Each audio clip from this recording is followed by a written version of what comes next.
Sejam todas e todos bem-vindos, bem-vindas. Sou Jumeri, presidente do PT de São José. E aí eu vou coordenar a nossa formação de hoje. A gente vai ouvir o biólogo, pesquisador Paulo Horta.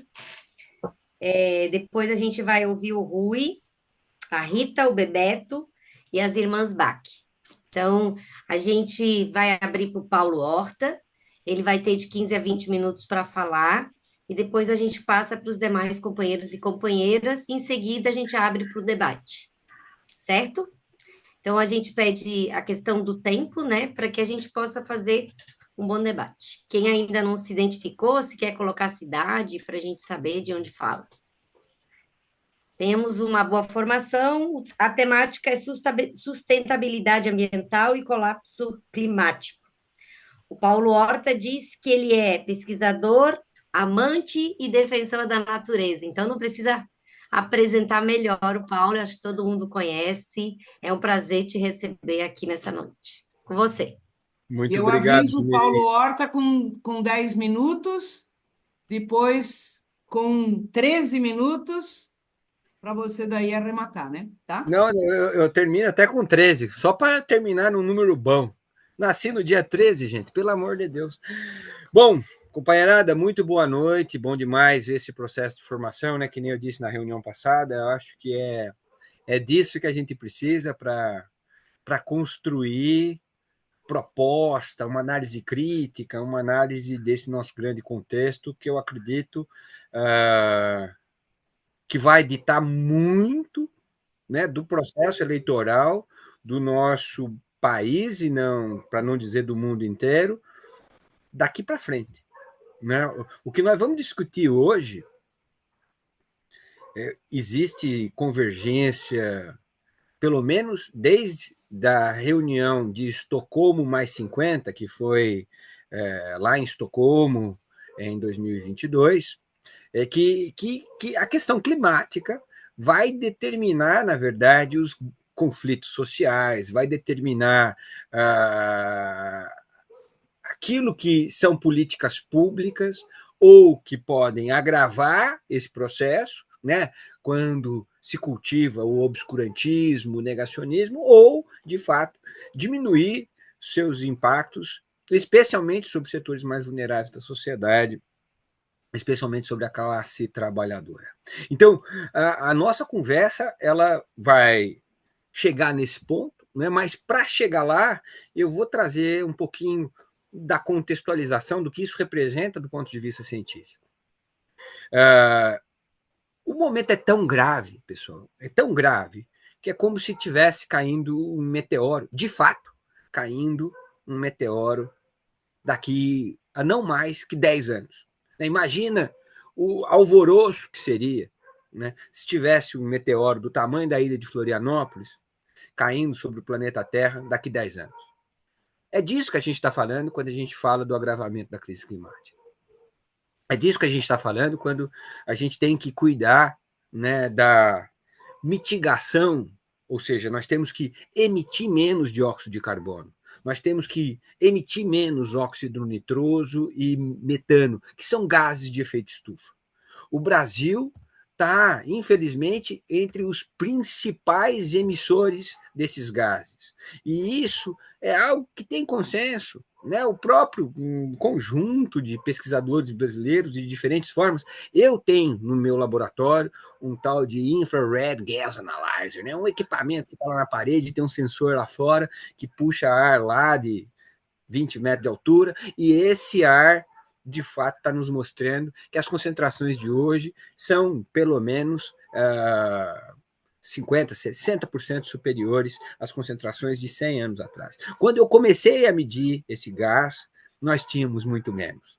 Né? Ou seja, a experiência da Universidade Federal de Santa Catarina, né, já mostra que aqui no nosso quintal, né, a quantidade de gás na superfície de Florianópolis aumentou. Aumentou porque aumentou no planeta inteiro, aumentou porque aumentou a população humana em Florianópolis, aumentou porque aumentou a frota de veículos, aumentou porque aumentou o nosso consumo de combustíveis fósseis. E esse é um processo que é planetário. Só que o Brasil tem uma singularidade, uma particularidade, que é participar mais desse processo com o desmatamento, com o tal do uso do solo. Né? Se a gente tem, né, a contribuição total de um país para o processo climático, o Brasil hoje em dia figura entre os 10 maiores emissores, né? A gente tem muita emissão, por quê? Porque a gente ainda desmata muito, porque, enfim, a gente não faz o dever de casa, porque a matriz energética brasileira, tirando a de Santa Catarina, é bom dizer, né? Ela é uma matriz relativamente limpa comparada com a matriz europeia, que é super dependente do carvão mineral, por exemplo, né? Ou da própria matriz americana, então dos Estados Unidos. Então é muito importante que a gente entenda que sim, o uso da terra, né, é algo que precisa ser olhado sob a perspectiva do clima e, sem dúvida nenhuma, sob a perspectiva do trabalhador e da trabalhadora, porque está no uso da terra, talvez, não só a fonte do problema, mas também está no uso da terra as alternativas, ou muitas alternativas, das necessárias soluções.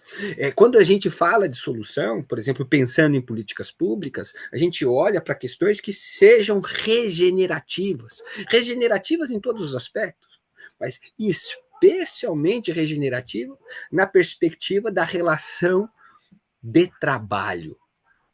E aí, resgatando ambientes virtuosos, ambientes que sejam saudáveis do ponto de vista da condição de trabalho, mas também da remuneração e daquilo ou para aquilo que é destinado o esforço de trabalho.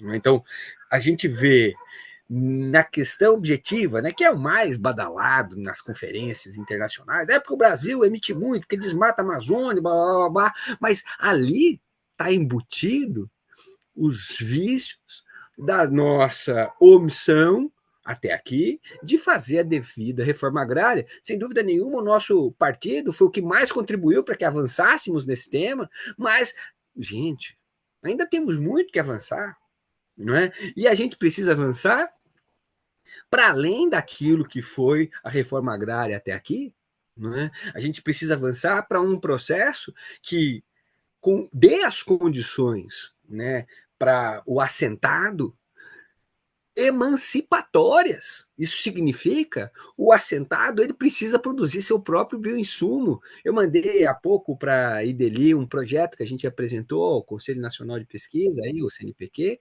né? Foi bem avaliado, mas não foi financiado, que trata exatamente disso, né? De nós permitirmos fazer a mitigação das mudanças climáticas, absorvendo carbono com o trabalho do maricultor, ao mesmo tempo que esse maricultor produzindo algas, por exemplo, vai filtrar a água, deixando a água das nossas baías mais saudável, esse maricultor vai produzir a matéria-prima para que o MST, por exemplo, ou para que, enfim, o trabalhador do campo possa produzir os seus bioinsumos, ou boa parte deles, reduzindo, por exemplo, a pressão sobre produtos importados, como alguns fertilizantes. Então, é a partir dessa análise, desse contexto que é relativamente complexo, é que a gente vai encontrar uma série de soluções. Agora, é fundamental a gente lembrar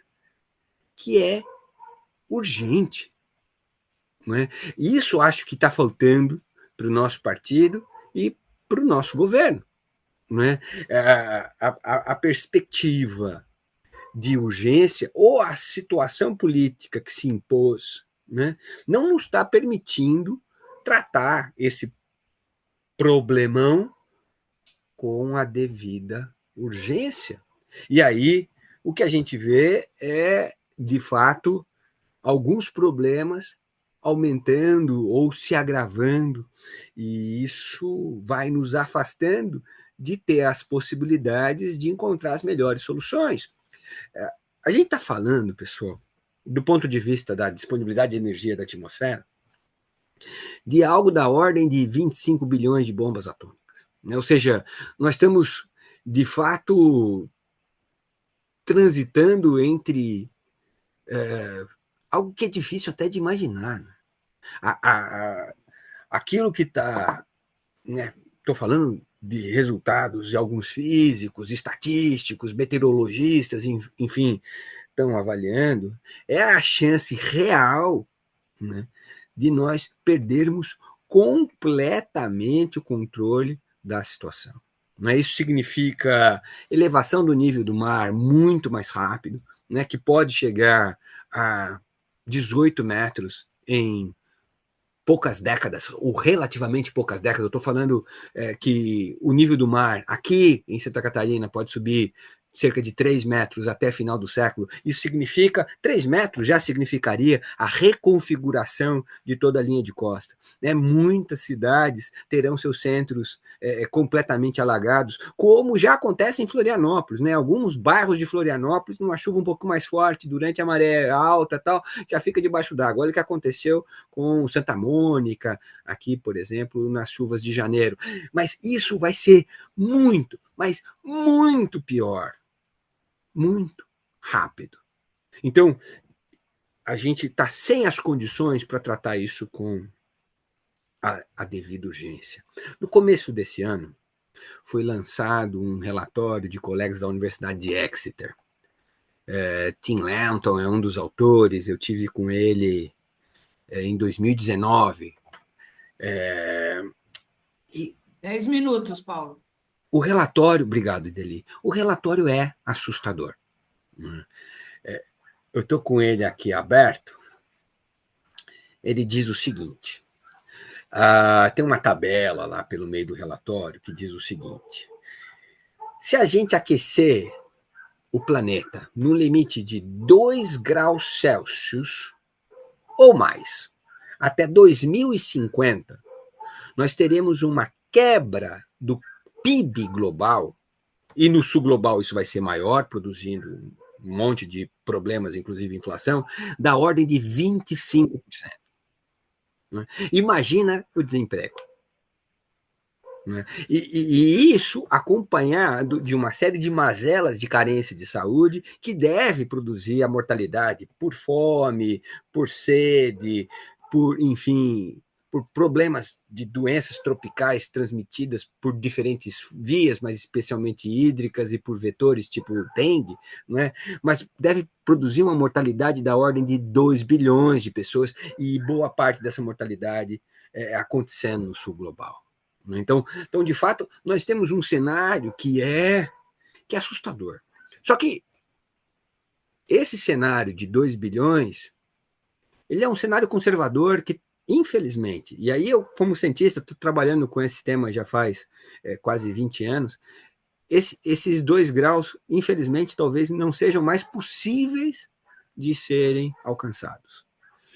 Isso não é minha opinião, centenas de pesquisadores foram pesquisados, né? Os pesquisadores foram inquiridos sobre o que eles acham sobre o cenário de aquecimento, e a maior parte acredita que a gente deve alcançar os 3 graus Celsius mais rápido do que a gente imaginava. Isso significa, pessoal, a quebra do PIB planetário em 50% e a morte da metade da população do planeta, por todos esses motivos que eu acabei de falar.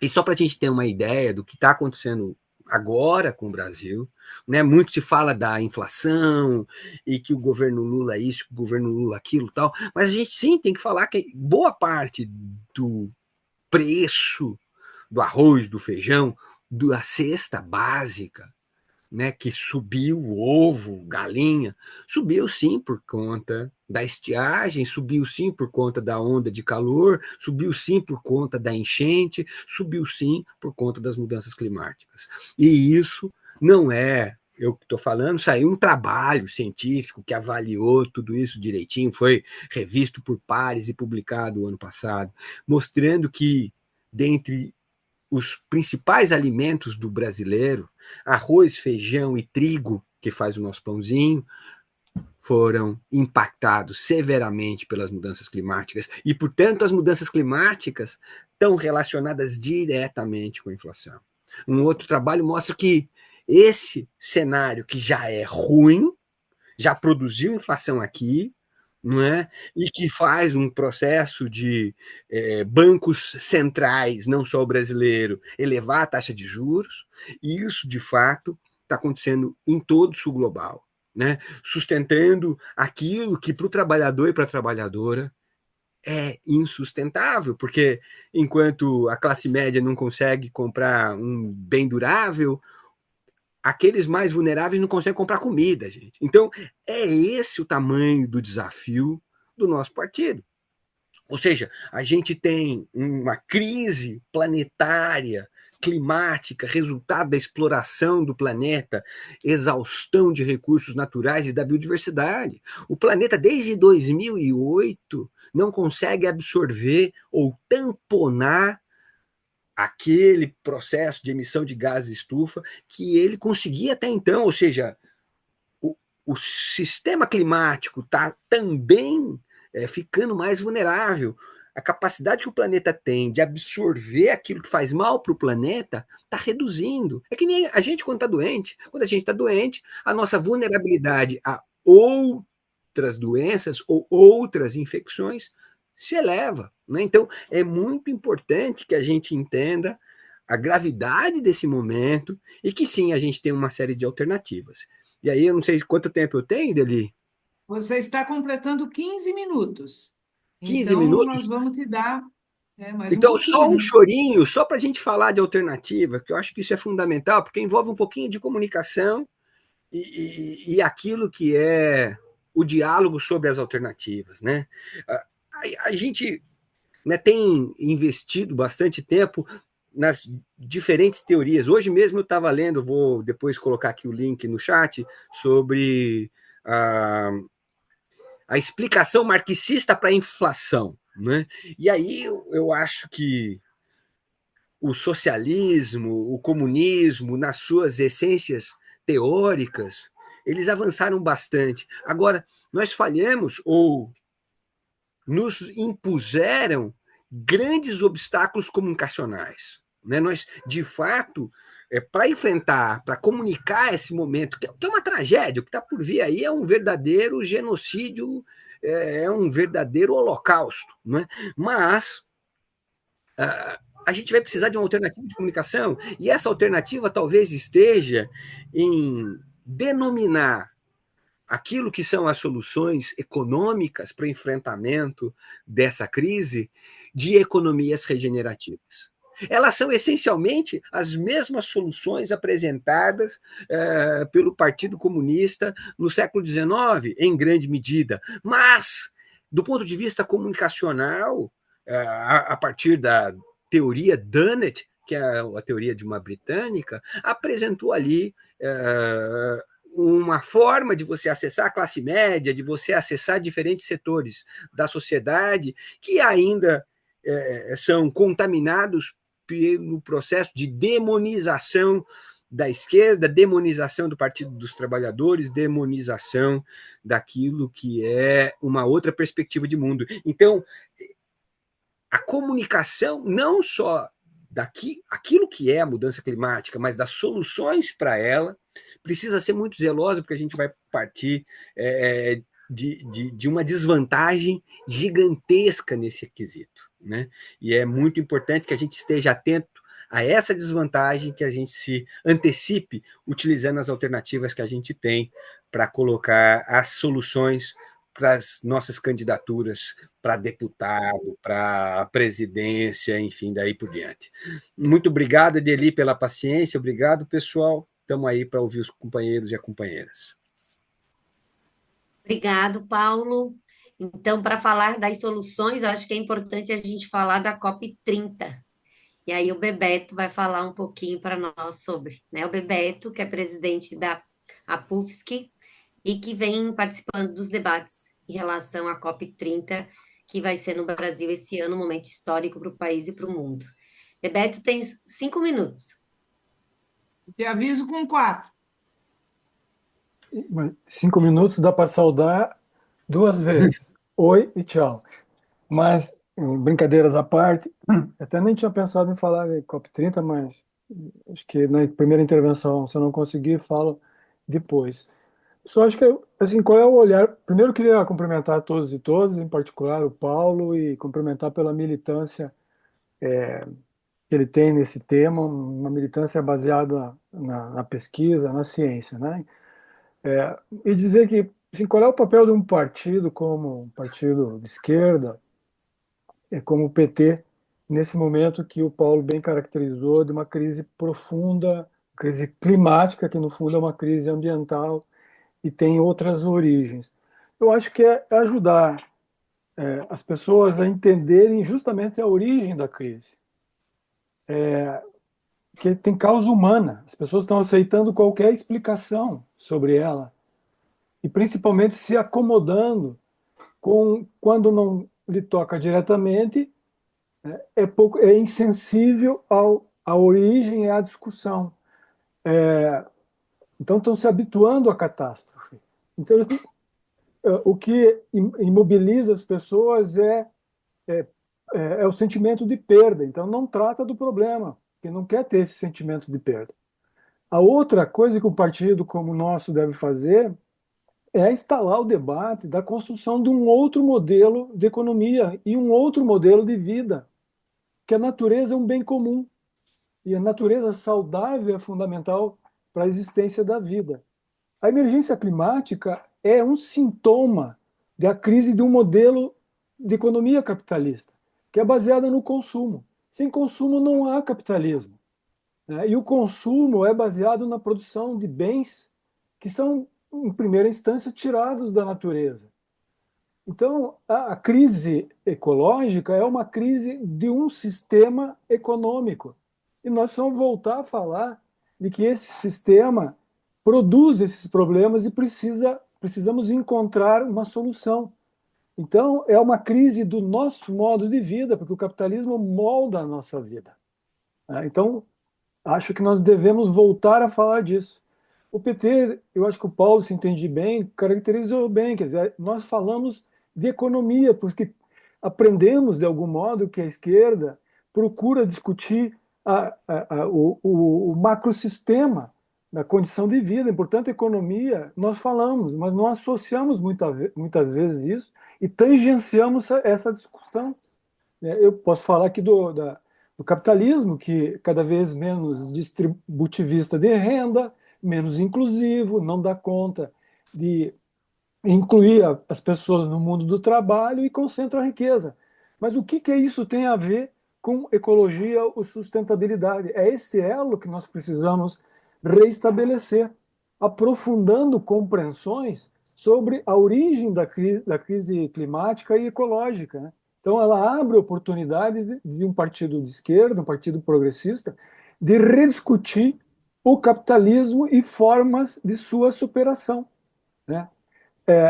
E quando a gente fala em sustentabilidade, é um tema muito polissêmico. As pessoas podem entender de diferentes formas, né? Inclusive o conceito de desenvolvimento sustentável, que nós utilizamos muito, passa uma ideia de um possível equilíbrio entre economia e natureza. Só que a natureza, ela existe independentemente do ser humano, baseadas em ciclos de interdependência. Então, é preciso tratar dos ciclos biogeoquímicos que possibilitam ou não uma quebra de equilíbrio pelo modo como o ser humano intervém na natureza. E intervém não só para garantir as suas necessidades de sobrevivência, produz mais, produz supérfluo, porque isso é um modelo econômico. E é esse modelo econômico baseado no consumo que nós precisamos voltar a discutir, alterar essa cultura que é moldada pela economia. Então, esse conceito de desenvolvimento sustentável e sustentabilidade é um conceito que precisa ser melhor trabalhado para formar os agentes políticos para intervir no processo social. Caso contrário, nós vamos estar reproduzindo coisas que visam maquiar a origem do problema, as causas do problema. O próprio conceito de mitigação, né, é um conceito de suavizar o problema. O conceito de adaptação é se adaptar ao sistema. Qual o sistema? O sistema que produz o problema, a causa do problema. O conceito de prevenção é um conceito que se baseia em agir preventivamente porque conhecemos o risco. mas nem todos os riscos nós conhecemos quando se trata de desequilíbrios dos ecossistemas, baseado pela tecnologia e pelo sistema econômico. Então, trabalhar esses conceitos também é um processo de formação dos agentes políticos de um partido que quer transformações sociais.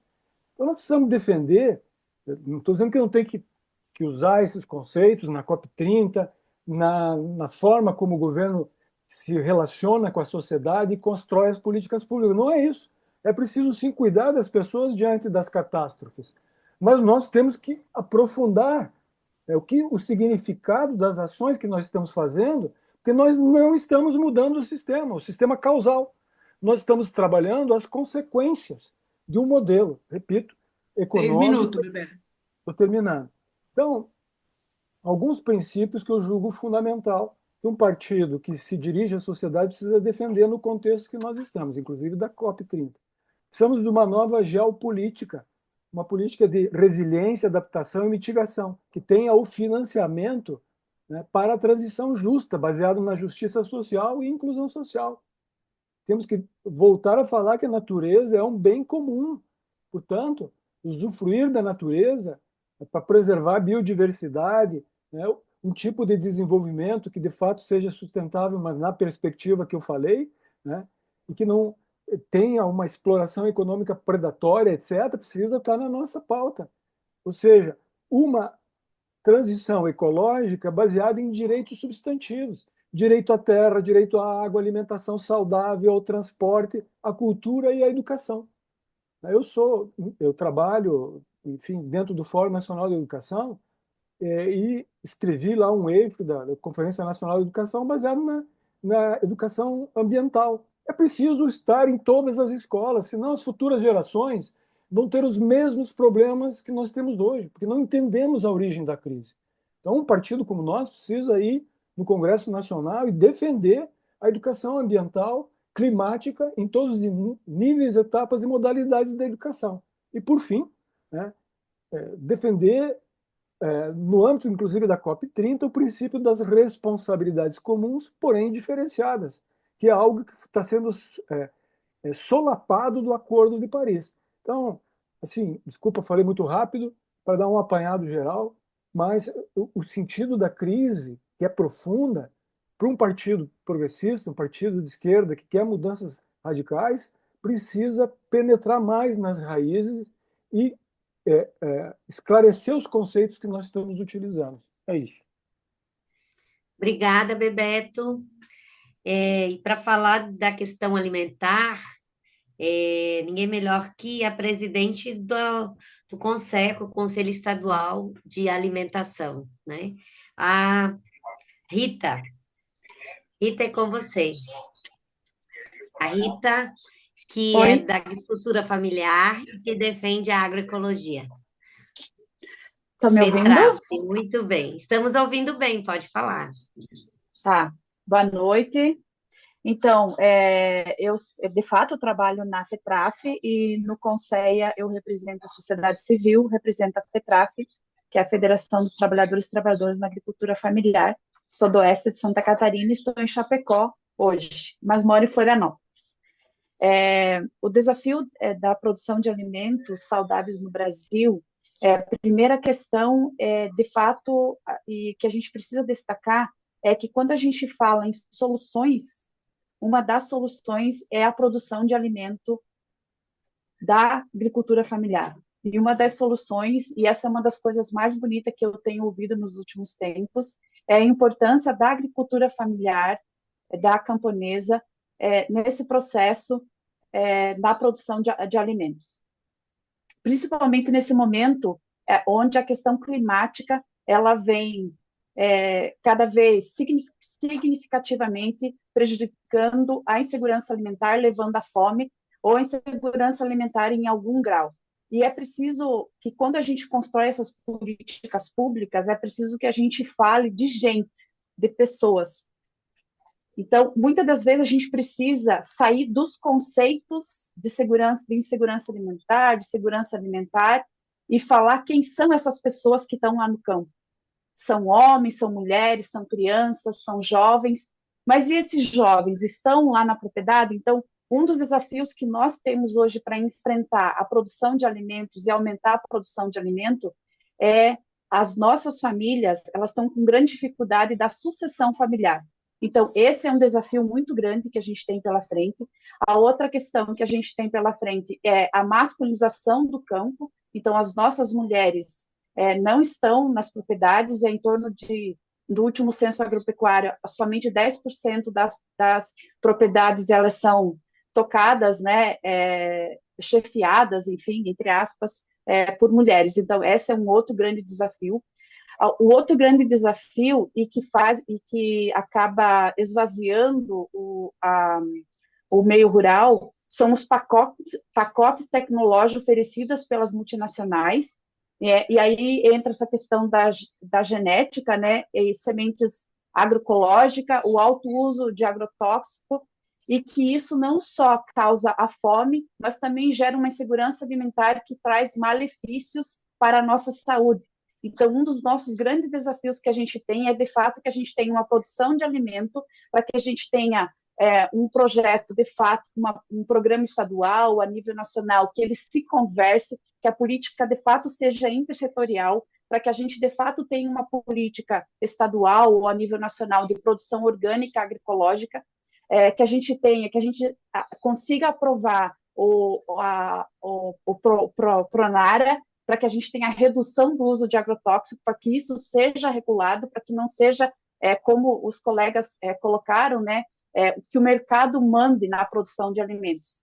E essa mecanização que vem desde da Revolução Verde fez com que a mecanização expulsasse os nossos agricultores, e isso acarreta também no alto custo da produção de alimentos. E com esse alto custo da produção de alimentos associada à questão climática, ou muita chuva, ou muitos, né, sem chuva, faz com que o preço dos alimentos também interfiram na alimentação da população, isso campo e cidade. É preciso debater que os nossos próprios agricultores e agricultoras não estão produzindo alimentação para o seu autossustento.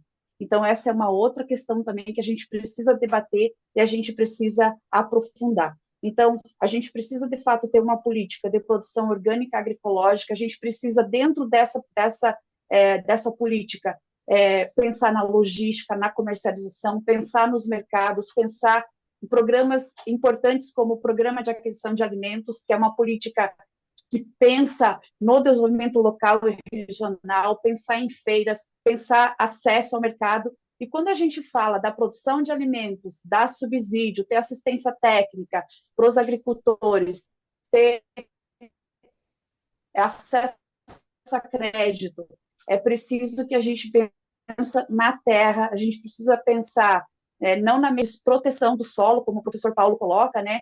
Cobertura de solo, é uma outra forma de pensar, pensar, talvez o método de produção orgânica agroecológica assuste muitas pessoas, porque é algo muito novo, talvez a gente pensar no método de transição, como o método SPDH, que é uma das formas que a gente tem, é uma das políticas que a gente pode utilizar para chegar até os agricultores.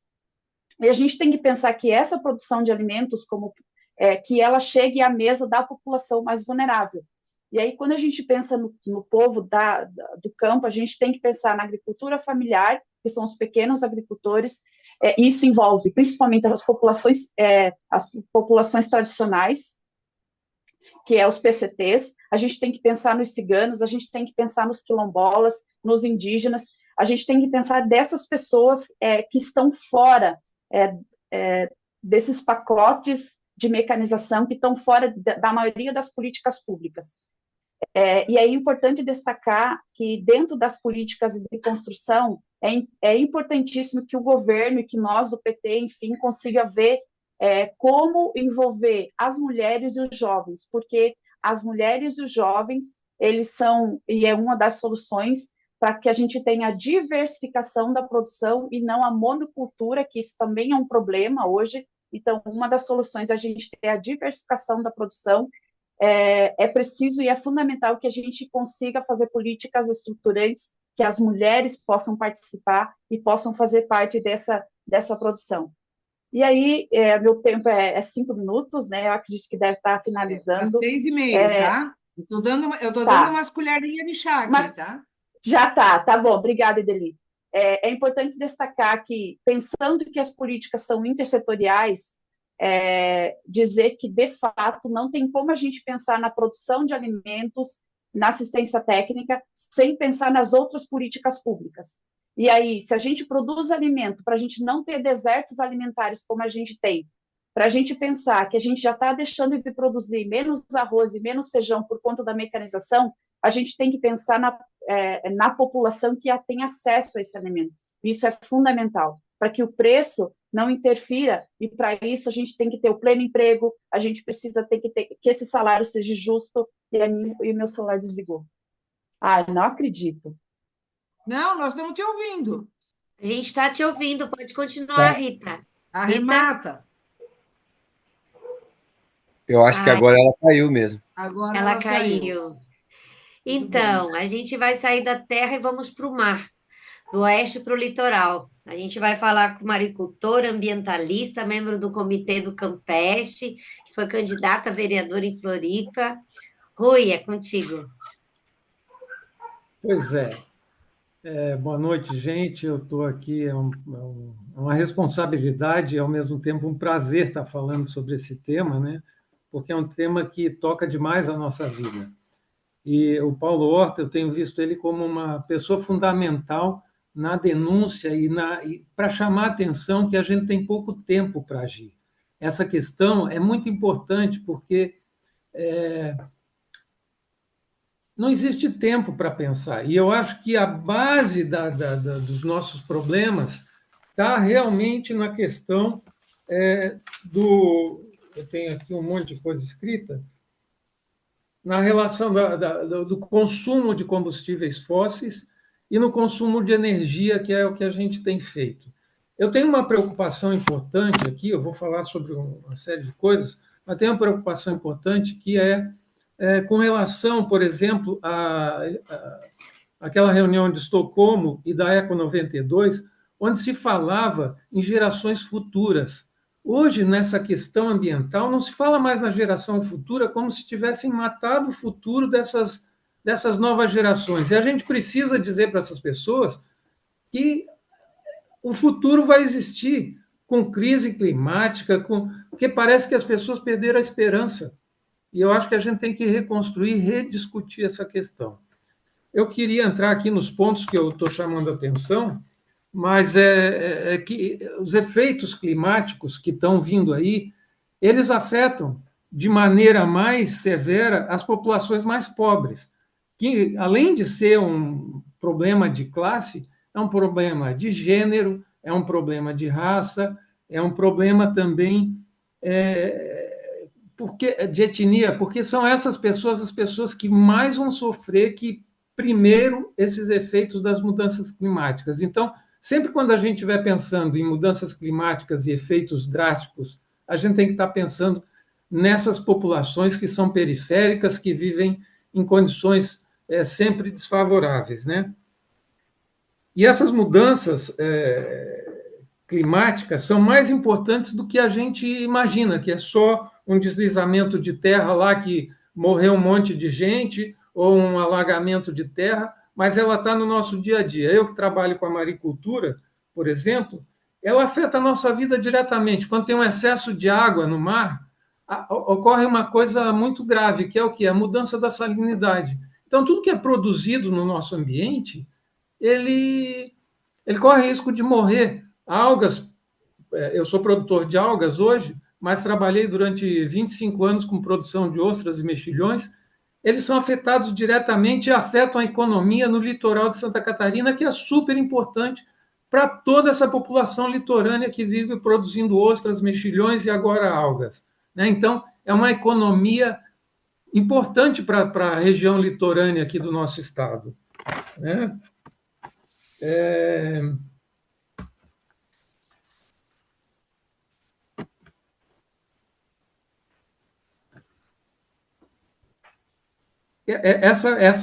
Esses problemas das mudanças climáticas não trazem problemas só para a maricultura. trazem problemas para outras atividades também. Eu queria chamar a atenção que, como eu vivo aqui no litoral e trabalho aqui, eu acho que a gente tem que ter um enfoque importante para a vida das pessoas que trabalham nessa área do litoral. É uma economia importante para o turismo, para a maricultura, para a pesca artesanal. E as mudanças climáticas afetam isso, e além das mudanças climáticas, a forma como a gente está lidando com esse ambiente que a gente vive é muito agressiva, com o desflorestamento dessas regiões, com a produção enorme de resíduos e de esgoto, que está acabando com a vida marinha nessas áreas, que é um potencial fonte de alimentos para as populações que vivem nessa região. Então, a gente tem que pensar aqui na região como lidar com a proteção ambiental dessas áreas marinhas que são muito importantes para essas populações.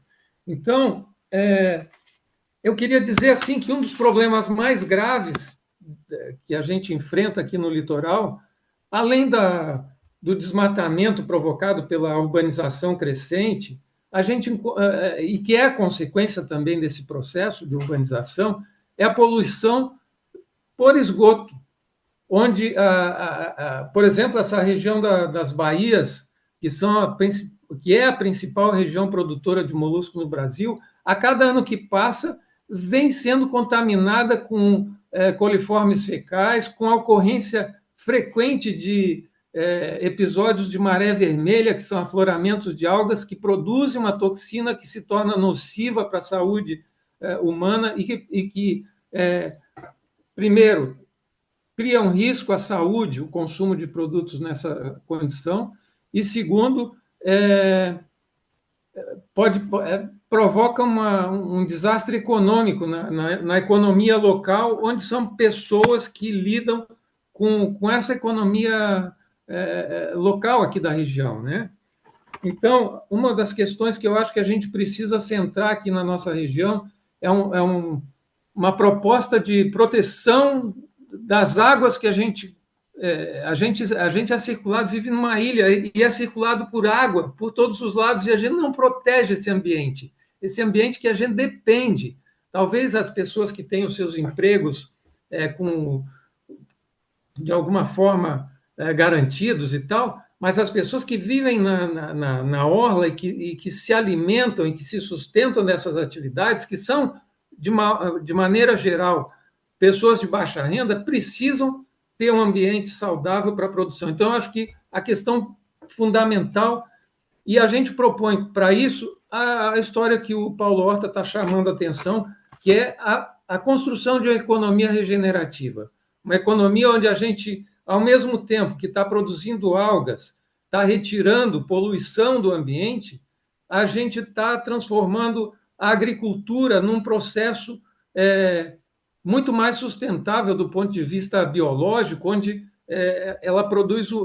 a microalga produz um extrato que produz efeitos super positivos quando aplicadas sobre as plantas de maneira geral, e a gente tentou até articular aqui um projeto com o MST para construir um sistema de produção de bioinsumos para a agricultura nos assentamentos, mas que é um processo que ainda precisa ser aprimorado. Mas a gente precisa de políticas públicas que abram espaço para essas comunidades poderem crescer, poderem se produzir uma economia que ajuda o meio ambiente, capturando o carbono das águas, limpando porque tira nutrientes. E eu acho que nessa linha da economia regenerativa, eu também penso que a gente precisa trabalhar nessa perspectiva da agrofloresta, da agroecologia. Por quê? Porque esse tipo de agricultura ele rompe com a cadeia que a nossa colega falou ali, essa cadeia de consumo de sementes, que precisa de um consumo de determinados agrotóxicos, de determinada adubação, e que, além de estar poluindo as nossas águas, o nosso alimento, é um processo caríssimo, custoso e que pouco fica na mão da agricultura familiar e da produção de alimentos no Brasil, né? Então, o nosso estado é um estado produtor de alimentos, produz carnes de suínos e aves, produz arroz, feijão, soja, mas a gente sabe que tem um problema muito grave, que é o consumo de veneno que a gente está sofrendo, inclusive na nossa alimentação no dia a dia. Então, a gente precisa ter uma forma de lidar com isso que permita que a gente reduza e que a gente tenda a diminuir o uso desses venenos, e a economia regenerativa com a produção de algas, por exemplo, é uma possibilidade concreta, né? Eu acho que eu já Rui, eu falei dei que já um balde de tempo a mais para você. putz, eu não tenho limite nessa história, não tenho controle, Eu mas já já vou dei um acabar balde. aqui. Já vou acabar aqui. Bom, eu acho assim, para encerrar, eu vou falar que é super importante a questão do reflorestamento, o reflorestamento tanto urbano quanto rural, porque o papel que a vegetação faz sobre o impacto da energia solar sobre a Terra é enorme. A gente não tem noção. Quer ter uma noção? Deixa o braço um dia inteiro exposto ao sol e vê o que acontece no fim do dia. A vegetação ela cumpre esse papel de consumir essa energia do sol e evitar, em parte, nosso problema de aquecimento global.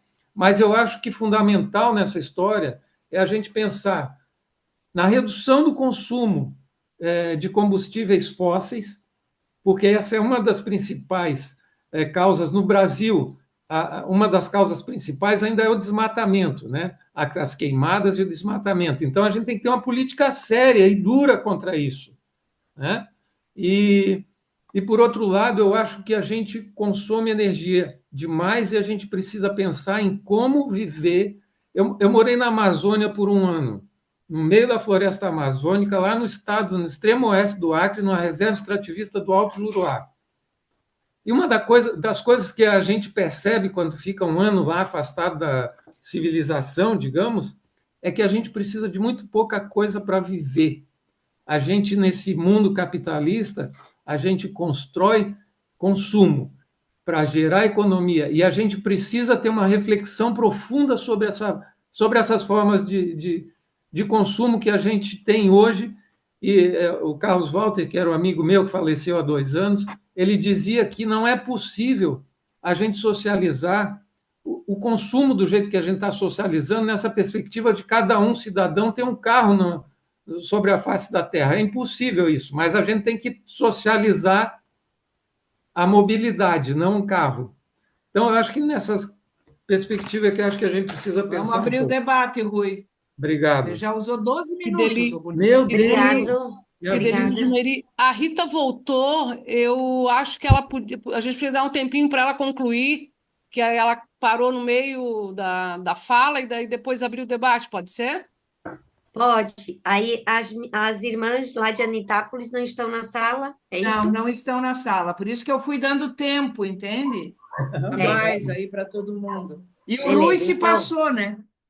Então Se a passou. Rita, a Rita vai concluir a fala dela. Aí, na fala da Rita, depois da fala da Rita, a gente vai abrir 6 inscrições de 3 minutos. Então, quem quiser levantar a mãozinha na fala da Rita, tá? Pode falar, Rita. Estão ouvindo? Estamos. O meu celular desligou do nada, que desespero. Mas é isso, acontece. É, dizer para vocês que nesses últimos dias, para finalizar minha fala, porque eu até vou mudar, sabe? Nos últimos dias, a gente está visitando todos os sindicatos, o qual a FETRAF tem abrangência, né? Tem base, que são filiados à FETRAF.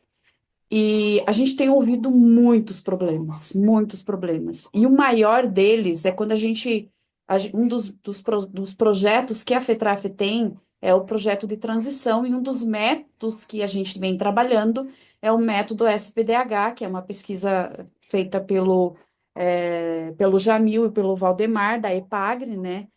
Que vem e que é o projeto que a gente vem conversando e dialogando. Então, a gente tem ouvido muitas reclamações, e a reclamação principal deles, né? Principalmente deles, que a maioria são homens, é como que a gente vai fazer o trabalho de base para, de fato, convencer os agricultores e agricultoras, ou camponeses, enfim, quem está no meio rural, a pensar uma nova alternativa e entendendo o potencial que é a agricultura familiar, a produção de alimentos no enfrentamento climático que a gente está vivendo. Principalmente porque tem essa questão da polarização do debate entre a agricultura familiar e o agronegócio, que é muito forte aqui em Santa Catarina, que não precisa dizer muita coisa, que vocês sabem o que isso significa. Então, essa é uma questão fundamental, como fazer esse debate. Isso é urgente pensar em formação, capacitação, né? A outra questão né, que é envolver as mulheres e jovens nesse debate, não tem como. E a outra questão é, o Brasil tem várias políticas públicas que conversam já com o que a gente está propondo, que são políticas que são usadas em outros países, como o Programa Nacional da Alimentação Escolar, que é um dos maiores, é o maior programa do mundo e é utilizado em outros países, como o Programa de Aquisição de Alimentos, como os modelos de feira que nós temos, como o potencial que a gente tem das cooperativas. A gente precisa, de fato, fazer com que nós, o governo Lula, enfim, consiga fazer com que os programas e as propostas e as políticas públicas, elas, de fato, se conversem uma com a outra. Hoje à tarde a gente estava num seminário de PA e PNAE aqui em Chapecó, com o auditório da Fronteira Sul cheio, de gestores, nutricionistas, agricultores, cooperativas, e a dificuldade que tem dos programas se conversarem, e da dificuldade que a gente tem da burocracia. Então, se a gente tem um Programa Nacional de Abastecimento, a gente tem, pela Conab, a gente tem um Programa Nacional de Produção Orgânica Agroecológica, a gente tem um programa que não foi aprovado ainda de redução de agrotóxico, mas a gente não tem orçamento. Então, é isso. A gente tem uma das melhores assistência técnica que tem, é o que a IPAGRE tem. Mas a gente não tem corpo técnico, a gente não tem recurso para ter essa visão da diversificação da produção, para essa alternativa que o Rui falou, que o professor Paulo falou, enfim. Então, é preciso a gente, de fato, fazer com que, dentro do orçamento, o plano plurianual, tenha esses recursos. E aí, de fato, a gente fazer esse paralelo entre a produção de alimentos e o poder do mercado da indústria de alimentos tem. A gente sempre fala que o programa de aquisição de alimentos ele só não avança e não tem recurso contínuo porque a indústria do alimento, dos ultraprocessados, que é um outro grande problema que a gente tem, interfere diretamente nisso. Então, o mercado ele interfere, inclusive, na produção de alimentos, que é as commodities, que é os ultraprocessados, né? Então, essa também é um debate que a gente precisa. E, para finalizar minha fala, dizer para vocês que no ano de 2024, nós recebemos um programa de aquisição de alimentos com doação simultânea de 10 milhões. E ele foi distribuído em 130 municípios de Santa Catarina. Em 6 meses, para vocês verem a diversidade que Santa Catarina tem. Em 6 meses, nós gastamos 10 milhões de reais em alimento, onde 130 municípios participaram. E não era cooperativa entregando, era agricultores e agricultoras entregando. Santa Catarina é o estado que mais teve, dos PA junto ao MDS, o estado que mais teve a diversificação de alimentos comprados e doados foi Santa Catarina. Então, hoje, a mensagem que ficou lá no seminário com gestores municipais é que a gente, de fato, que o gestor estadual, o gestor municipal entenda a importância da agricultura familiar, né, Rui, a importância dos maricultores, a importância da pesca, dos pescadores. Eu não posso deixar de falar dos pescadores, porque senão a nossa conselheira, a Cida, fica muito brava. Então, o potencial que tem, a gente tem tudo nas mãos, a gente só precisa focar e, de fato, fazer com que aconteça. E quando a gente estava nos municípios, a gente ouvia muitos agricultores reclamando dos problemas, das dificuldades do preço dos alimentos, o preço dos insumos, E aí teve um agricultor de produção orgânica lá de Bom Jesus, lá perto de Xanxerê, para quem não conhece. E ele falou assim, gente, a gente só está reclamando, a gente tem que falar, né, Paulo, professor Paulo? A gente tem que falar nos potenciais que a gente tem e nas soluções que a gente precisa ter. E a agricultura familiar, assim como a pesca, assim, eu acredito que é uma das soluções que a gente tem hoje para enfrentamento climático. Enquanto a gente não ter essa visão e não potencializar isso, enquanto o nosso governo, nós do PT, não potencializar isso, a gente não vai conseguir avançar. Obrigada. Obrigada. Eu, como professora de geografia aqui, estou extasiada, assim, né? Com tanta informação. Muito bom o debate. Está aberto aí, quem quiser fazer uma contribuição. As inscrições levanta a mãozinha ou pode ser no chat.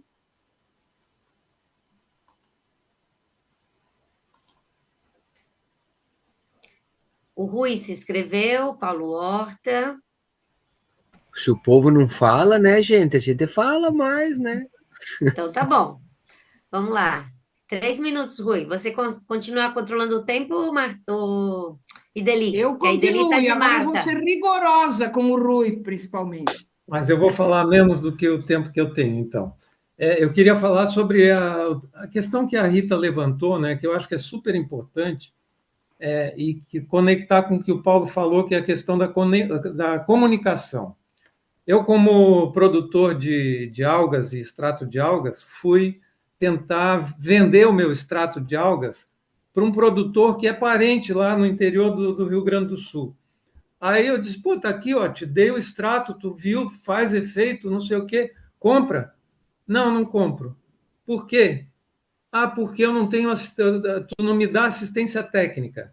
A percepção que eu tive agora é que o papel desse cara que dá assistência técnica na agricultura familiar de todo o nosso interior é a peça-chave que faz que leva as informações para o homem do campo, para o agricultor. A IPAGRE não tem mais pessoal, não tem um programa nacional de extensionistas que possa levar as informações que a gente quer para essas pessoas, e elas ficam na mão de quem?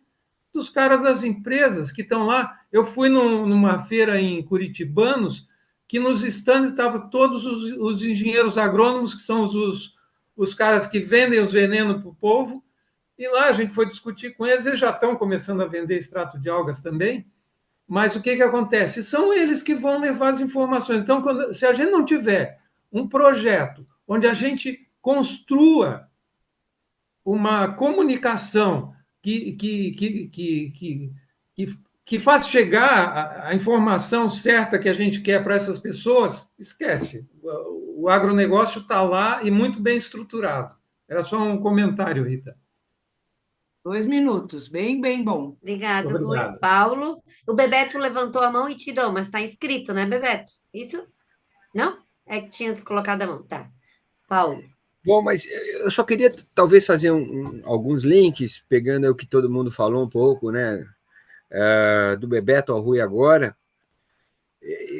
Pessoal, o desafio nosso talvez esteja em construir propostas e instrumentar companheiras e companheiros, né, que vão estar liderando o partido, que vão organizar ações partidárias de formação, de disseminação de informação, enfim, em todos os cantos, né? A gente precisa resgatar, restaurar o PT dos anos 80, no sentido de termos de fato de volta, né, a nossa vontade, capacidade, instrumentos, enfim, aquilo que era o PT junto no e dentro das comunidades, né? Ou seja, aquilo que as igrejas evangélicas fizeram agora, né? Exatamente isso. Por que eu digo isso? Porque nós estamos diante de um cenário onde a comunicação, como o Rui disse, é fundamental, aonde a gente precisa fazer educação ambiental, como disse o Bebeto, e aonde a gente vai precisar, sem dúvida nenhuma, mostrar a força, a importância tal de nós, por exemplo, ruralizarmos as cidades, né? Transformarmos as cidades em ambientes que sim podem produzir alimento também. E aí o movimento da trabalhadora, do trabalhador sem terra, tem, nossa, todas as condições de não só estar atuando, né, com seus jovens, com suas mulheres, tal, mas como ser professores e professoras desse processo de ruralização do ambiente urbano, ao mesmo tempo que a gente dá instrumentos para o ambiente rural, né, para o assentado, por exemplo, de ficar no campo, mas ficar com qualidade. Né? Ou seja, é um processo que a gente leva ao campo todas as condições de ter não só uma produção qualificada, mas ter uma vida de qualidade, né? Com acesso àquilo que é o mínimo para a gente ter bem-estar. Então, isso é muito complexo, né? Ou seja, a gente está falando de fato de um conjunto de ações que a gente está simplificando, chamando de economia regenerativa, né? Mas que é super complexo. E talvez a nossa maior dificuldade é não ser simplista ao tentar comunicar esse conjunto de soluções complexas para esse momento muito difícil. Agora, a gente precisa fazê-lo, né? E talvez fazê-lo fracionando o processo de comunicação, talvez fazendo de fato esse processo que a gente pode chamar de educomunicação, né? Que é fazer a informação chegar até as pessoas e, a partir desse processo, fazer com que as pessoas façam essa informação andar para frente. Né? Então, aquilo que representa, né, esse núcleo que o Rui, né, representa aqui, né, o núcleo, ou o comitê do Campeche, ou o comitê de todos os nossos bairros, né, eles precisam subir os morros, né? Eles precisam ir para dentro das comunidades de novo, e à medida que a gente vai fazendo isso, que a gente tenha todos os elementos para levar todos os discursos, inclusive a questão ambiental, que, por exemplo, eu não sei como é que está meu tempo dele, mas acabou Tá, de sair. 3h30. Eita, mas então já fechando, saiu a comunicação do governo das entregas, né? E a questão ambiental foi limitada, né, bastante limitada aos avanços de desmatamento lá no final do documento. Né? Sendo que nós temos um ano de COP30, sendo que nós temos um monte de questões que avançamos e avançamos muito, mas foi relegada a uma outra importância, ficou ali perdido no finalzinho e tal. Então, é muito importante, como eu disse inicialmente, nós estamos tratando do tema que vai definir as pautas do planeta nas próximas décadas.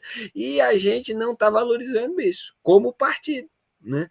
E é muito importante que a próxima presidência no Estado, em Florianópolis, em cada uma das capitais, né, use e abuse, né, a gente tem gente aqui que está trabalhando com isso, Bebeto, eu, Rui, todo mundo que está aí pelo estado inteiro está trabalhando com isso essencialmente. Então, a gente está à disposição para continuar a fazer esse processo bastante transversalizado de comunicação, educação, etc., para que essas informações se transformem em políticas públicas em todas as unidades do território. Obrigado, Deli. Obrigado, Paulo. Nós vamos te chamar para falar aqui em São José. Vamos fazer um debate aqui em São José. Bebeto? Então, olha o tamanho da encrenca ecológica no Brasil, né? 46% das emissões de CO2 do Brasil, que é o sexto lugar no mundo, vem do mau uso do solo e 28% da agricultura. Só 20% da matriz energética fóssil, que nós temos, como o Paulo falou, essa matriz é limpa, principalmente hidrelétrica. Mas eu estava falando, situando o campo, a contribuição do campo, no sentido lato, maior, né, para o problema climático no Brasil. Veja, 86% da população brasileira vive nas cidades, portanto, em cima do bioma da Mata Atlântica.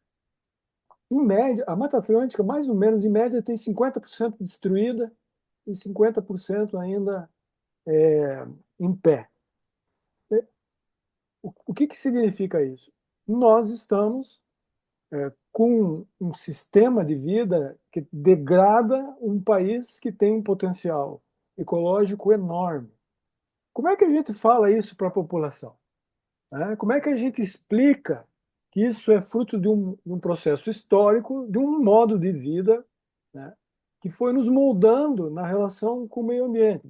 Eu não faço fotossíntese, ninguém aqui faz fotossíntese. Então, o ser humano é obrigado a tirar da natureza os alimentos, certo? Para poder manter seu corpo vivo. Quando ele faz isso, ele já degrada e intensifica essa degradação por um modo de vida, mas não é individual. Individual é fruto de um modelo, de uma consequência, vai moldando a nossa vida. Quero insistir nisso. Portanto, todas as soluções para uma nova economia, uma economia ecológica, enfim, o nome que a gente quiser dar, tem ótimas soluções em tecnologias sociais, por exemplo, em Santa Catarina, né, para a indústria de fécula, para a olaria, para a suinicultura, baseado na agroecologia, sistemas de biomassa, etc. Falar isso pontualmente parece que é mais um elemento de um programa, né, de alguém que, inclusive, de um partido que parece que é contra a economia, contra o sistema. Né? Por isso que é preciso, do meu ponto de vista, associar com o sistema econômico e mostrar que a ecologia determina a economia, e não o contrário, como nós vivemos hoje. Para a economia capitalista, né, o princípio da dominação humana, portanto, antropogênica, né, da natureza usada a seu serviço. O serviço é o serviço econômico. Né? Portanto, não há equilíbrio possível num sistema cuja lógica é produzir mais mercadoria e nos induzir a um consumo desnecessário, inútil, que gera poluição. Então, quando se trata de apresentar soluções, tem que fazer, no meu ponto de vista, tem que fazer o debate. Ou fazemos isso, o Rui, se eu entendi mal, você me desautoriza. Não dá para dizer que o futuro vai existir independentemente da crise ecológica que a gente está passando. Não vai, não. Porque se continuar aumentando a temperatura do planeta, por os diferentes componentes que alimentam o efeito estufa, 2,5 graus, as estruturas de vida começam a ter problema, inclusive a água na forma líquida. Né? Então é muito grave o que a gente está passando. É uma crise civilizatória e nós não podemos esconder, não é pessimista. Né? É, pelo contrário, é educativo, que alimenta uma reação, não é essa que a gente enfrenta dentro de sala de aula, dizendo que isso é a revolta de Deus. E essas explicações que circulam dentro de sala de aula, pelo negacionismo da ciência e pela proliferação de seitas religiosas, né, que tiram da base material o problema. O problema é o nosso modo de vida e é uma economia que tem a natureza a seu serviço, a lógica do lucro. Então, soluções existem, e ainda bem que existem, são excelentes. Então, termino minha insistência na minha fala para poder pensar um partido que não tenha medo de tocar na ferida, não pelo lado econômico.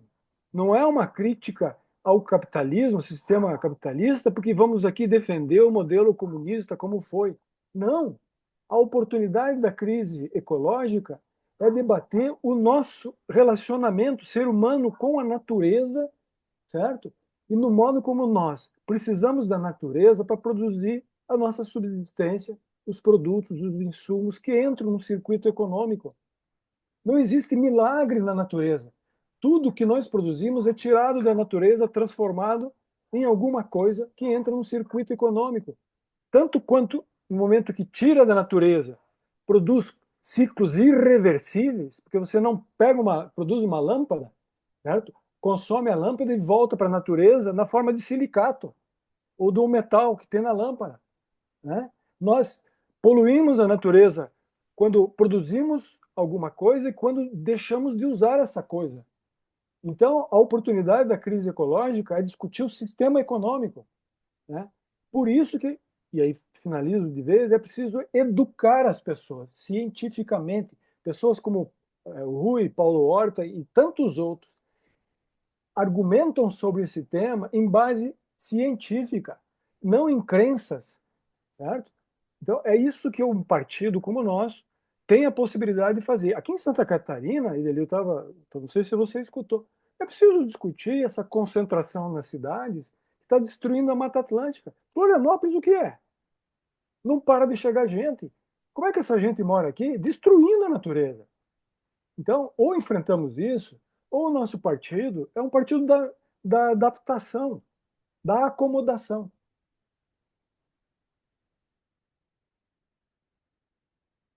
Meri, eu não consegui levantar minha mãozinha, porque eu estou controlando o tempo, fazendo tantas coisas, e eu não tenho tanta capacidade, mas eu queria também uns minutinhos para falar. Você me Tá deixa. bom. Eu vou permitir, vou permitir. Você vai deixar? Deixa. Né, é porque é o seguinte, ó, este debate, com a riqueza de informações, de visões, né, que foram colocadas aqui, é um debate extremamente rico, que eu não tenho a menor dúvida vai trazer elementos muito importantes, porque nós estamos fazendo estes debates para a nossa tese, né, do um PT para um novo Brasil, onde a gente quer apresentar análise e propostas, tá? Para este novo tempo, né? Com 45 anos de partido, ou a gente chacoalha né, arruma o prumo, ou então a gente vai ficar batido, né, pela própria realidade das mudanças que estão acontecendo. Então, eu acho que foi um dos debates assim extremamente ricos, né? Já é o terceiro que a gente está fazendo, e é muito bom que a gente continue. Agora, o que é que eu queria realçar? Que nós temos emergências, urgências, né? Toda esta situação climática, ambiental, de sustentabilidade, mas nós temos isto num país que tem um ativo ambiental preciosíssimo, preciosíssimo. Nós temos os dois, o primeiro e o segundo maior aquífero do planeta. O Guarani, que agora foi superado, né, pelas últimas descobertas do aquífero amazônico. Nós temos a maior floresta em pé do planeta. Nós temos uma situação que as pessoas não se dão conta de que o planeta nos deu uma situação, né, de que a umidade que vem do Oceano Atlântico, que entra na Amazônia, né, que se relaciona ali com a floresta, se transforma em rios voadores, que não vão para o Pacífico, porque tem uma cordilheira dos Andes, né, que rebate lá. E toda esta umidade dos rios voadores umedece, né, permite que a gente tenha, num quadrilátero aqui, que envolve, né, uma região do Brasil, do Paraguai, da Bolívia e tal, que é um dos maiores PIBs e de desenvolvimento. Porque se a gente pegar no planeta, na mesma direção para os outros continentes, esta região riquíssima, riquíssima, né, que nós temos aqui de região sudeste, região sul, região centro-oeste, nos outros continentes é tudo deserto. O que faz com que esta nossa região não seja deserta? É exatamente a questão dos rios voadores. E aí nós temos, assim, uma grande dificuldade de provar que esta economia, sabe, Bebeto, capitalista, destrutiva, que não... o quanto que ela se autodestrói. O quanto ela se autodestrói. Né? Porque nós estamos, como o Rui falou, entende? Quer dizer, a grande produção de marisco, de ostra, etc. e tal, do nosso litoral de peixe, mas também do nosso turismo, né? Ou seja, as nossas praias contaminadas, lindíssimas, que as pessoas vêm e ficam doentes e não vão voltar. Não vão voltar para fazer turismo. Então, essa coisa né, da autodestruição, desse ativo e desse patrimônio ambiental que o Brasil tem, nós também precisamos dar realce, precisamos ter proposta. E o Brasil, acho que o presidente Lula tem feito isto, né? Tem todo o direito, o dever e a obrigação de capitanear no planeta esta questão ambiental, né? E do enfrentamento da crise climática. Eu acho que a gente deveria realçar isto na nossa tese. Então é isso, acho que eu me passei 4 minutos aqui, mas já parei. Eu quero Alano, me inscrever também. quem falou? Desculpa, não vi. Vanessa, eu também quero me inscrever. Certo. Então, Alano e depois Vanessa.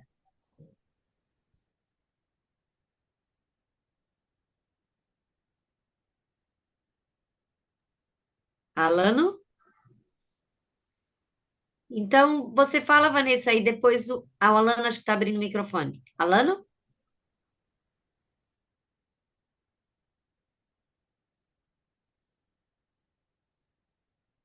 Não estamos te ouvindo, Alano.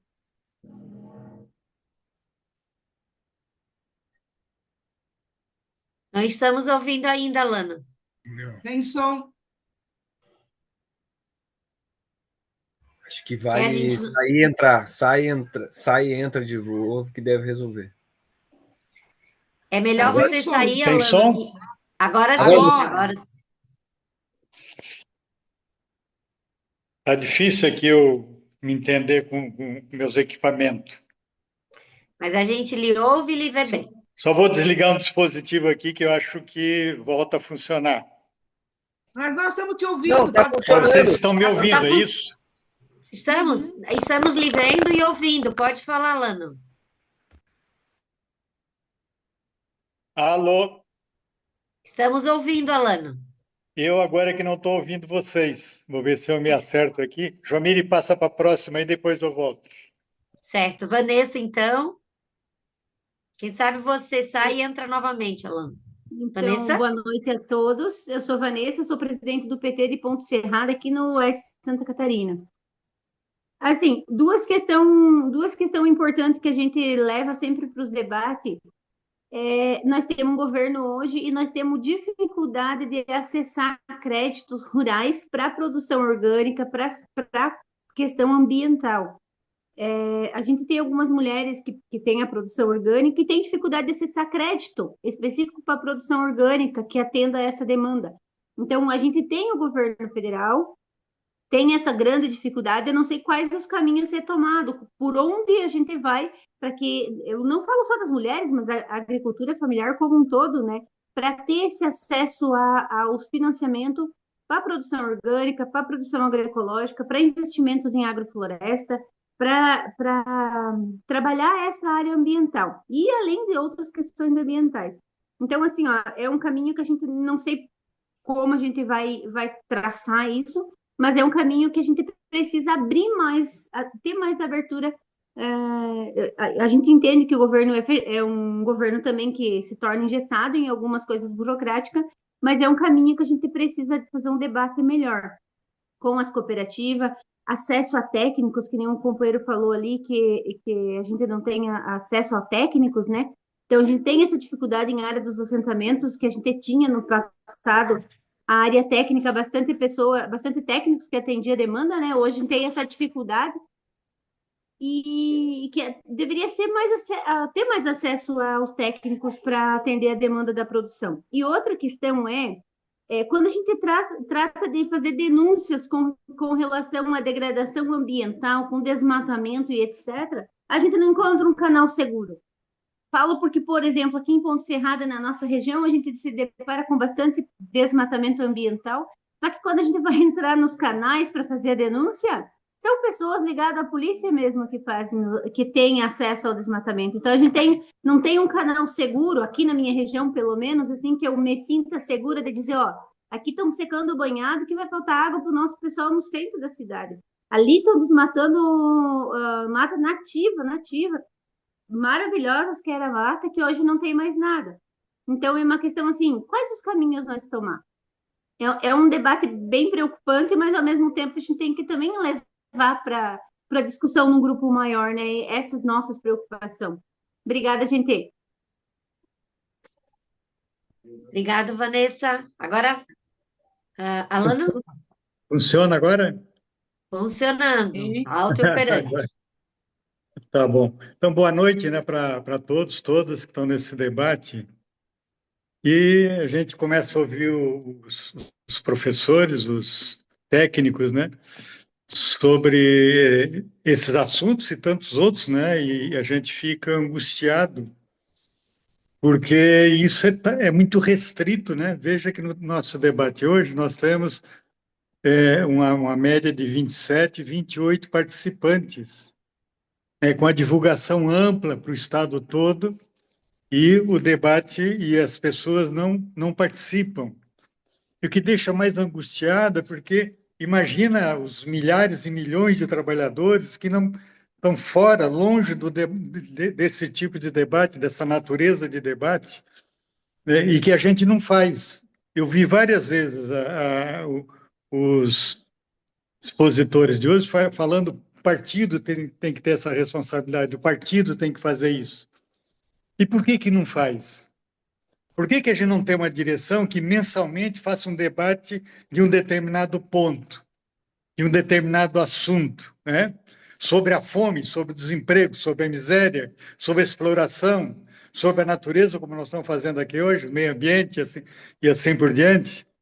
E nós temos universidades, e principalmente a Universidade Federal, que tem um conjunto de professores e doutores à disposição para fazer esse debate.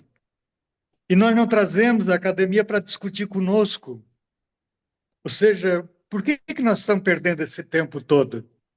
Então, esse debate aqui, que é uma iniciativa de um determinado conjunto de pessoas, mostra que há uma necessidade imensa que a gente faça esse tipo de debate. Ou seja, por que um debate que nós fazemos hoje lá na federação, meio informal, né? Por que a agricultura familiar, por exemplo, recebe, sei lá, 100, 150 milhões de financiamento, de investimento para produzir produtos para a população, para matar a fome, e o agronegócio, que só destrói a natureza, recebe 300, 400 bilhões.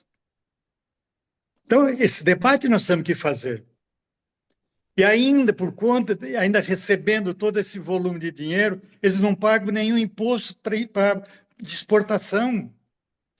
E aí, quando vem a Globo, o agronegócio sustenta o Brasil. Uma pinóia, nós estamos sustentando o agronegócio.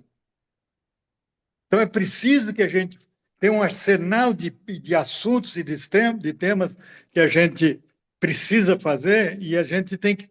E aí nós temos que pensar, nós temos um PED ali na frente, mês de julho, e temos que pensar um conjunto de pessoas que assumam o poder nesse partido para fazer esse debate periodicamente. Não é possível mais pensar um partido como nós, que tem a pretensão de ser socialista, né, e não faça, e nem minimamente faça esse tipo de debate. Nós que pensamos que é necessário e possível ampliar esse tipo de debate, nós temos essa responsabilidade de juntar pessoas que queiram montar um conjunto de propostas e assumir esse partido e começar a fazer o debate com a sociedade. É isso que a gente tem que fazer. Eu acho que os professores que estão participando hoje desse debate mostram para a gente de que tem um número imenso de autoridades em todos os assuntos que a gente possa pensar, imaginar, e que pode e deve contribuir com esse debate a nível de Santa Catarina e, quem sabe, muito mais amplo ainda. E só para encerrar, na nossa federação nós temos convidado muitos professores, doutores da Universidade Federal para discutir temas conosco que nós achamos que interessa a classe trabalhadora, que são temas esclarecedores que a gente vai continuar fazendo.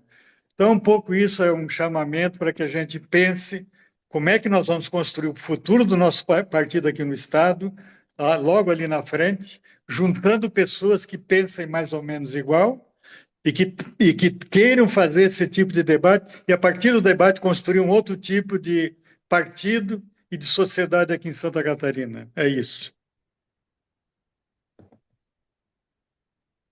Obrigada, Alano. Eu acho que o Alano deu os caminhos das pedras, né? Aquilo que tem que ser feito. É um partido que pensa, um partido que pense e que haja, né? que faça de Exatamente. fato, que faça de fato, né? É fundamental. E aí, e um partido que seja de fato socialista, socialista inclusive na construção do partido, né? Que fortaleça os partidos a nível, os diretórios municipais, para que possam estar articulando, porque nós somos uma rede. Então, o PT estadual ele tem que ter uma ação para fortalecer os PTs municipais, porque é lá na cidade, é aqui na cidade que a vida acontece, que as ações acontecem, é aqui, né? Até o Rui, foi o Paulo Horta que falou, o Bebeto falou da questão de que as pessoas vão para Florianópolis e a Mata Atlântica é ocupada e desmatada. Você tem que ver São José, Bebeto. É muito triste, sabe? Então, é loteamento em cima de loteamento, e eles já estão saindo daí, eles estão vindo para cá. É Palhoça, é São José, é Biguaçu, então a parte verde está sumindo, sumindo literalmente. Então, esse debate ambiental, ele é necessário e urgente. Deli, minha mestra, com você. Eu acho que nós demos conta de fazer um bom debate. Eu acho que quem vai fazer, né, o pessoal aí fazendo as relatorias, tá? Vai ter Só, bastante Lili, elemento para produzir as propostas. Mas fala, Paulinho, diga. não é que tinha alguém aqui que tinha se inscrito, estava no chat, eu não. Quem foi? Tem Eu alguém? perdi. Tem Eu alguém? tentei me inscrever aí, eu não sei se ainda posso fazer algum comentário. Mas não era você Comente. não, Rui. Era que estava aqui no chat, aqui, ó. Alguém que não tinha falado ainda. É o Júlio César. Isso. Júlia, é com você, então. Júlio, de que cidade você é, Júlio? Boa noite. Eu sou É bem de pertinho aqui. eu sou da cidade aqui do Santa Mônica, Ah, mas podia ser de Capinzal, podia ser aquela que de alaga de vez em quando, Blumenau, a Santa Mônica alagada? mas pode ser de Blumenau, pode ser do Oeste, pode ser de Rio do Sul. Faz tempo que eu não vejo. Pois é. Então, mesmo com atraso pelo trabalho, uma satisfação estar aqui. E eu sei que esse debate foi muito rico, pelo menos pela pouco que eu acompanhei agora, e vários assuntos já devem ter sido debatidos e proposições, mas tem uma questão que pode ser simplista, mas ela parte de uma questão fundamental, né? Eu sempre gostei muito da parte da evolução humana. Sou um evolucionista, digamos, socialista e analisando a humanidade, tive outro dia em Galápagos e a gente se depara, inclusive, com a degradação ambiental, né? Eles tiveram que acabar, inclusive, com todas as cabras na ilha, porque estavam comprometendo várias outras espécies, né? A partir da introdução pelo ser humano. E para mim está muito claro, a gente vive hoje um momento de decisão entre a extinção da nossa espécie e da maioria dos mamíferos grandes e outros primatas, ou continuar a evolução e também a interação cultural, animal social que somos, com bastante dificuldades, mas continuar com a possibilidade de existência e reprodução. A maneira como está sendo colocado hoje e todos os dados que nós temos, aumento de temperatura, apontam para uma extinção, né? Isso não é ser pessimista nem, digamos, determinista, né? Paralelo a isso, nós temos a maioria dos governos, entidades importantes que não priorizam esse tema. Mas ele está se impondo de uma maneira ou de outra, até pelos grandes extremos, grandes perdas, impactos, né, e resultados, isso tanto no ambiente, na vida das pessoas, como na produção. Do ponto de vista de Brasil, além do que já foi colocado, eu acho que o PT, as entidades sociais, sindicais e outros partidos, inclusive da nossa federação, teriam que ter pelo menos uma bandeira que seria aglutinadora, inclusive com setores de centro e de direita, que é garantir a preservação e recuperação das nossas florestas. E uma das questões bem concretas que eu tenho feito, estimulado nos outros anos, é assim: plante uma árvore onde for possível, né? Parece simplista frente a toda a devastação que já foi feita, né? E todos os desafios colocados em relação à geração de energia, a criação de gado, né, os commodities e tal, mas a gente conseguiria ter um impacto muito forte se em cada casa, praça, escola, propriedade rural, a gente conseguisse implementar, defender, estimular, gerar sementes, mudas, e que cada um de nós, principalmente de crianças e adolescentes, se transformasse numa pessoa que fosse multiplicar florestas, plantar árvores onde for possível. Eu acho que seria uma bandeira fundamental, seja num programa de determinada chapa de governo, ou que a gente conseguisse bancar isso, inclusive em estruturas administrativas no âmbito municipal, estadual ou nacional. Como já deve ter sido colocado aqui, a cada determinado número de árvores, você impacta na temperatura, diminuindo a temperatura ambiente. Então, para mim, isso é uma questão fundamental. Um dos principais desafios é o aquecimento global. E a cada 1.000 árvores, 2.000, 3.000, 1 milhão plantadas, você vai ter uma redução naquela microárea ou macroárea da temperatura. Então, eu acho que isso é muito viável, né? Há coisas que a gente tem que... Estamos numa batalha aí do Davi com Golias, mas plantar árvore é muito fácil. E a gente deveria usar de todos os meios, mídias, discussão, tipo sim, em cada reunião partidária a gente tinha que estar hoje discutindo e dando exemplo em relação a esse tema. Era isso que eu queria colocar, né?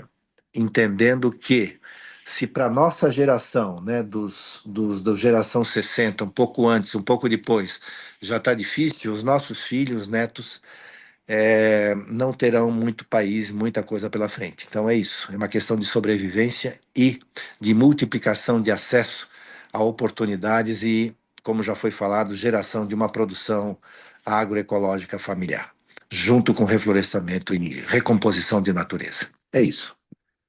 Um abraço aí, parabéns novamente pela iniciativa. Obrigada, Júlio.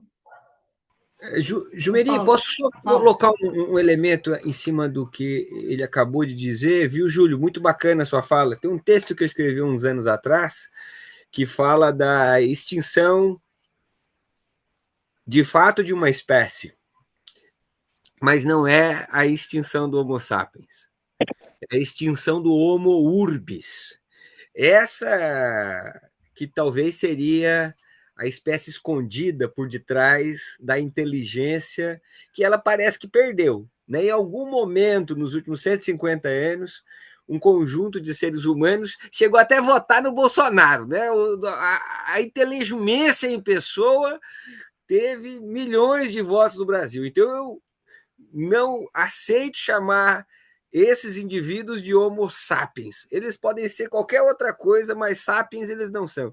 Então, eu tenho chamado eles de Homo urbis, porque representa um pouco essa urbanidade consumista que nos vitima.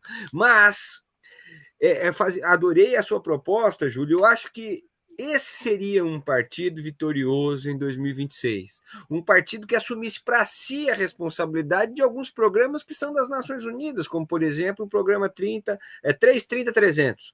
Ou seja, cada pessoa tem que ver da sua janela pelo menos 3 árvores grandes. Ela tem que viver numa área que tenha 30% de cobertura vegetal e que não mais de 300 metros da sua casa ela tem um parque para tomar banho de floresta. Então, esse é um programa muito simples que a gente poderia dialogar em todas as cidades. Né? E é um programa que dialoga muito com as pessoas, porque sim, produz qualidade de vida. Então, deixo aí uma sugestão, e é uma sugestão fundada num programa já vitorioso, né, em muitas cidades do mundo, etc., que poderia vingar em Santa Catarina também. Valeu, muito obrigado, foi muito bacana ouvir a todos e todas, ver amigos e colegas aqui, companheiros e companheiras de luta. Obrigadão, Ideli, mais uma vez, Jumeri, todo mundo que organizou a reunião aí. Vamos dormir, Jumeri? Bora! Eu anotei muita coisa. Eu fui candidata a vereadora ano passado e eu defendia e ainda defendo e ainda vou fazer isso, de apresentar um projeto de lei na Câmara, exigindo que o poder público, quando fizer qualquer loteamento, que ele seja obrigado, qualquer empresa que vai lotear, né, o terreno, uma área, que ele possa, não é só manter a área verde, que ele possa fazer avenidas e plantar árvores nativas, tem que ser uma exigência. Então, o que vocês estão falando, vou ler mais, tá, Paulo?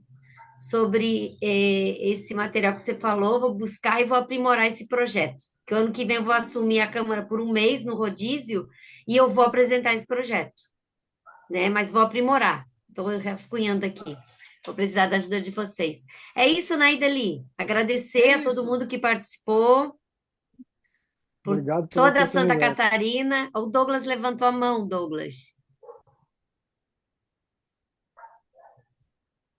O pessoal está gostando do debate. O pessoal não Mas quer ó, sair nós da já sala, estamos não. passando de 2 horas de trololó aqui, hein? Vamos dormir. Vamos lá. Douglas, 2 minutinhos. Boa noite, pessoal. Cheguei meio atrasado, então desculpe aí, eu não peguei todo o debate aqui. Eu faço parte da Federação Catarinense dos Catadores, né? Então não vi ninguém falar a respeito da economia circular, né? Que é uma coisa muito importante, né? Porque a gente sabe que hoje em dia o consumismo já se tornou uma coisa que muito daquilo que a gente tem hoje em dia a gente não consegue voltar atrás, a gente não consegue ir ao passado e viver sem as embalagens, sem esse consumo que a gente tem. É complicado. Mas a gente sabe também que todo material ele pode retornar de novo, ele pode voltar a ser um produto. Então a gente só precisa fazer, digamos assim, a nossa parte para que essa economia circular realmente funcione. E só em relação, também entendendo ao PT, a parte nacional, é que, digamos assim, ó, hoje, como federação, eu vejo que, digamos assim, ó, lá em cima eles veem nosso estado como um estado rico e que não precisa, que as cooperativas não precisam de apoio, mas precisam sim. E a gente está trabalhando por isso e estamos nessa luta, né? Estamos começando um trabalho, eu sou novo nessa luta, mas estamos aí buscando alguma coisa.